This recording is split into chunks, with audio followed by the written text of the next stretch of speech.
Hey, it's Soul with a non-spoiler video. You may have already learned that there was a lot of information from Blizzconline that was released early. It was a Blizzard screw up. It really sucks, but it's all over the place. It's on Wowhead and MMO Champion if you wanted to spoil yourself with all sorts of stuff. But I wanted to at least create a little something for those of us who wanted to still kind of share in the moment of surprise when we're all huddled around together watching the streams, having our chicken and waffles and liquor and other such things, when we see these grand reveals and we'll try to go, oh my god, I've never seen this before in my life. Now, that might not be possible. However, there are still a lot of unanswered questions and things that we just don't know that didn't come from this early press release. I'm going to be talking about a number of those things in an incomplete list that I have written down. Otherwise have no script. So, well, here we go. Of course, there could be any number of small things, features, and etc. that could be coming in the next couple of months over the course of several patches that we just haven't heard about from this. Of course, we're not going to hear anything big like player housing, although that would be a very welcome surprise, but I doubt it. But I would love to hear more about, say, heirlooms. Leveling speed. For example, a skip on the Maw introduction. Now I know that doing that gives you a whole boatload of experience that would otherwise be missed, so skipping that would kind of prompt us to want, hey, you know, I think we need a little bit of an XP boost as well. So maybe getting an XP modifier or having heirlooms come back as, hey, now we have level 60 heirlooms to play with and get some of those bonuses there too. I would love to hear more about what they're going to do about Torghast. Now, it's been a kind of long critique that the longevity of Torghast hasn't been very long at all, at least not beyond the twisting corridors, and of course, getting more and more of this soul ash. I'm still hanging on the idea of having something similar to the Island Expedition experience, where you go in, maybe you get some cool stuff, but if you don't, you get a currency that lets you buy random stuff from a nearby vendor who is in, you know, that Torghast lobby of sorts. The kinds of items that you would get would be, well, for the most part, transmog. I'd love to see like more recolors,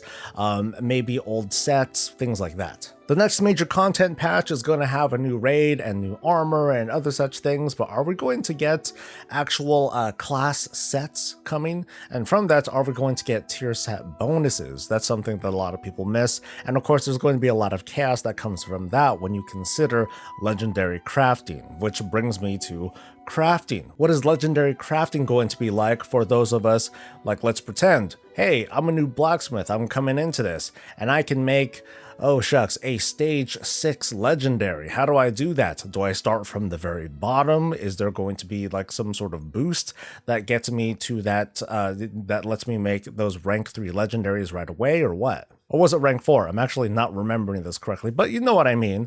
It would really suck if, you know, someone who is just starting has to start from the very bottom, but it would also suck for those people who were pushing or foraging ahead at the very beginning of the expansion, putting tons and tons of resources and gold into leveling up these professions and these legendary ranks when, you know, I could just wait and get boosted up like right away. I'm not quite sure what would the best balance be. Are there going to be new legendaries? I mean, there's already a lot that we have already, but more isn't exactly bad either, considering that we tend to, you know, we tend to have favorites, so having more would always be better.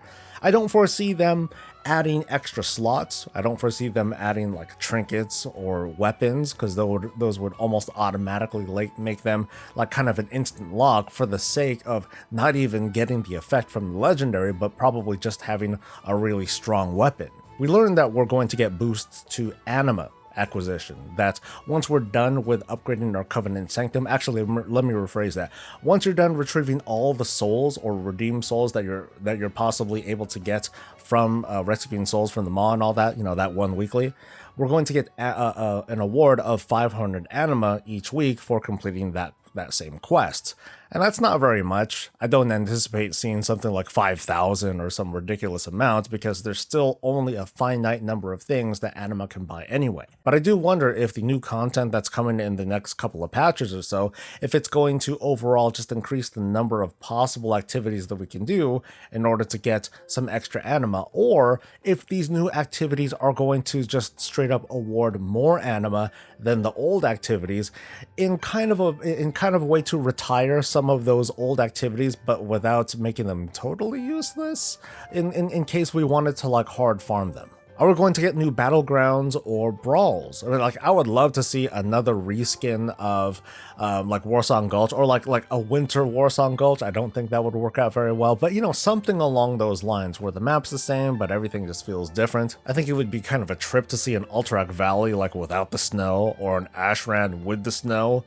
Although I guess then it would look like Alterac Valley or Ashran, you know, switched around almost. There's a comment left on one of my earlier videos that pet battle dungeons were not really going to be a thing. I think it was according to an interview with Hazelnutty Games, that they weren't popular enough, and that the team would be considering whether or not to bring them back if the demand is high enough. So since then, has the demand gone up? I'm guessing that it hasn't, but it would just be something curious that I'd like to know. Are there going to be new Covenant features, like more Sanctum upgrades, or newer kinds of upgrades? Now, it sort of sounds a little silly to ask, because there's a lot of complaints about not having enough anima in order to get the things that we want, such as all these cosmetics. But what about some of us who only care about so many cosmetics, and then we're just going to get anima for like nothing? Now, another thing to bring up would be the possibility of being able to trade anima between alts. Is that ever going to be a thing? I want to see more character customizations, and I'm sure that there are a lot of people who are dying for more character customizations on their allied races. Not to say that it's lacking, I mean, allied racers are still kind of new, but they did say that it was going to come at some point, so is it going to be now? Is it going to be later? And probably the biggest doozy that I saved for last, what about after this? What about after this particular patch that's already been talked about?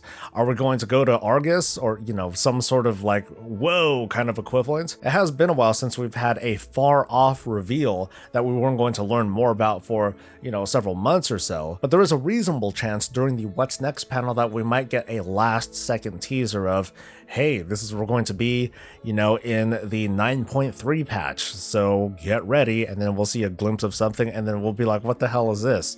Dragon Isles? Is it going to be the Ogre Island in Draenor? Is it going to be like a Sun Yrel Lightbound twist? Hey, I'm here to wreck the Shadowlands now. Ugh. But that's all I wanted to bring up today. I am still excited about what we're going to learn tomorrow, because it's more than just, you know, the highlighted bullet points. There are lots of little nits and grits and details that we're going to be learning.